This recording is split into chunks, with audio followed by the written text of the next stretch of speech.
Business with zero investment. क्या आपने कभी सोचा है कि ये चीज़ आपके रियल लाइफ में प्रैक्टिकल है या नहीं? So the answer is absolutely not. क्यों? क्योंकि इन्वेस्टमेंट का मतलब सिर्फ पैसा इन्वेस्ट नहीं करना होता। इन्वेस्टमेंट का मतलब होता है टाइम, प्रायोरिटीज, अटेंशन और इसके साथ साथ पैसा इन्वेस्ट करना होता है। So the thing is that क्या कोई business without investment of money हो सकता है? तो इसका आंसर है partially yes. Now partially yes क्यों? देखो, अगर आप कोई बिजनेस स्टार्ट कर रहे हैं तो किसी ना किसी फेज में आपको पैसा लगाना जरूरी होगा ही होगा, क्योंकि बिना पैसे लगाए पैसे कमाना is almost impossible when you are going through a business. Now partially yes क्यों?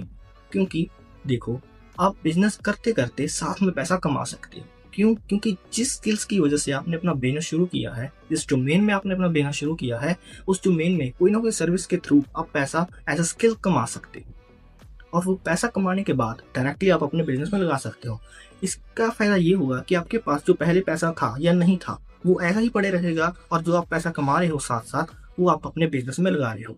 सो इन केस ऑफ लॉस आपको कोई भी बड़ा दुख नहीं होगा। So now the thing is that you should not start business directly. Why? Listen to me, because you should focus on gaining more and more skills at the present time.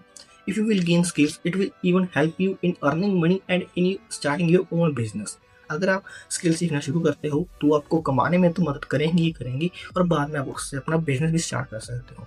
एक बात हमेशा अपने दिमाग में रखना, before starting a successful business you have to be successful in your skills. अगर आपको पता ही नहीं है कि चीज़ें जाती कैसे हैं तो आप इसे चलाना कैसे सीखोगे? So before starting a business, go for skills.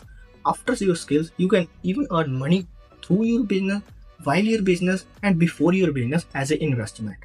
अगर वीडियो थोड़ी भी अच्छी लगी हो या इन्फॉर्मेटिव लगी हो तो वीडियो को लाइक और चैनल को सब्सक्राइब जरूर करें।